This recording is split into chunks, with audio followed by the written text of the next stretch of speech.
ಎಲ್ರಿಗೂ ನಮಸ್ಕಾರ. ನಾನು ನಿಮ್ಮ ಆರ್.ಜೆ. ಅವಿನಾಶ್, ಮೈಸೂರು ರೇಡಿಯೋ ವತಿಯಿಂದ. ನನ್ನ ಸಹೋದರ ಜಯಂತ್ ತುಂಬಾ ಚೆನ್ನಾಗಿರೋ ಒಂದು ಕವನ ಸಂಕಲನವನ್ನ ಬರೆದಿದ್ದಾನೆ. ಪೂರ್ಣಿಮೆಯ ಬೆಳದಿಂಗಳು ಅಂತ ಇದ್ರ ಹೆಸರು. ಬಹಳ ಸಂತೋಷ ಆಗೋದೇನಂದ್ರೆ ದ.ರಾ ಬೇಂದ್ರೆ ಅವರ ಮೊಮ್ಮಗಳಿಂದನೇ ಈ ಕೃತಿನ ಬಿಡುಗಡೆ ಮಾಡಿಸ್ತಾ ಇದ್ದಾನೆ. ಚಿಕ್ಕ ವಯಸ್ಸಿಂದನೂ ಕೂಡ ತುಂಬಾ ಸಾಹಿತ್ಯದಲ್ಲಿ ಆಸಕ್ತಿ. ಇನ್ಫ್ಯಾಕ್ಟ್ ಅಣ್ಣ ನೀವು ಒಂದು ವಿಡಿಯೋ ಮಾಡಿ ಆಶೀರ್ವದಿಸ್ಬೇಕು ಅಂತ ಹೇಳ್ದ. ಆಶೀರ್ವಾದ ಮಾಡೋಷ್ಟು ದೊಡ್ಡವನಲ್ಲಪ್ಪ ನಾನು. ನನ್ನದೇನಿದ್ರು ಹಾರೈಕೆ ಒಳ್ಳೇದಾಗ್ಲಿ ಅಂತಷ್ಟೇ. ನನಗೆ ಅವನು ಅಣ್ಣ ಅಂತ ಕರೆದಾಗ ನಂಗೆ ಯಾವಾಗ್ಲೂ ಅವ್ನಿಗೆ ಹೇಳ್ತಾ ಇರ್ತೀನಿ, ವಯಸ್ಸಲ್ಲಿ ಅವನಕಿನ್ನ ನಾನು ದೊಡ್ಡವನಿರ್ಬೋದು, ಬಟ್ ನನ್ನ ಪ್ರಕಾರ ಜ್ಞಾನದಲ್ಲಿ ಅವನೇ ದೊಡ್ಡವನು.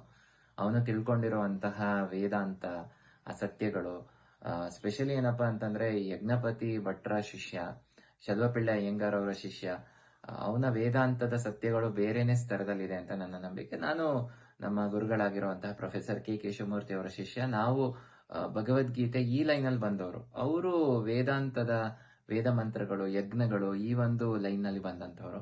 ಸೊ ಈ ಸಾಹಿತ್ಯದ ಕೃಷಿಯನ್ನ ಮಾಡಿ ಅದ್ಭುತವಾದ ಪುಸ್ತಕವನ್ನ ಸಮಾಜಕ್ಕೆ ಕೊಡ್ತಾ ಇದೀಯಾ, ಒಳ್ಳೇದಾಗ್ಲಿ ನಿನ್ಗೆ. I wish you all the best. ಎಲ್ಲದಕ್ಕಿಂತ ಹೆಚ್ಚಿಗೆ ನನಗೆ ಸಂತೋಷ ಆಗ್ತಿರೋದು ಅಂದ್ರೆ ಅವನ ಕಾವ್ಯನಾಮ ಪೂರ್ಣಿಮಾ ತನಯ ಅಂತ. ಅಂದ್ರೆ ಅವನ್ ಕೇಳಿದೆ, ಯಾಕಪ್ಪ ನಿನ್ ಹೆಸರು ಬರ್ಕೊಳಲ್ವಾ? ಅದಕ್ಕೆ ಅವನು ಹೇಳ್ದ, ನಾನೇನು ಇಲ್ಲ, ನಾನು ಇರೋದೇ ನನ್ನ ತಾಯಿಯಿಂದ ಅಂತ ಹೇಳಿ ಪೂರ್ಣಿಮಾ ತನಯ ಅನ್ನೋ ಕಾವ್ಯನಾಮದಲ್ಲಿ ಅವನು ಕವನಗಳನ್ನು ಬರಿತಾ ಇದ್ದಾನೆ. ನಿನ್ನ ಮಾತೃಭಕ್ತಿಗೆ ನಾನು ಏನ್ ಹೇಳ್ಬೇಕು ಗೊತ್ತಾಗ್ತಾ ಇಲ್ಲ. ತುಂಬಾ ಸಂತೋಷ ಆಗುತ್ತೆ. ಒಳ್ಳೇದಾಗ್ಲಿ. ಇನ್ನು ಸಾಹಿತ್ಯದಲ್ಲಿ ಅತ್ಯಂತ ಎತ್ತರದ ಸ್ಥಾನಕ್ಕೆ ನೀನು ಹೋಗ್ಬೇಕು ಅಂತ ನಾನು ಆಶಿಸ್ತೀನಿ. ನಮಸ್ಕಾರ.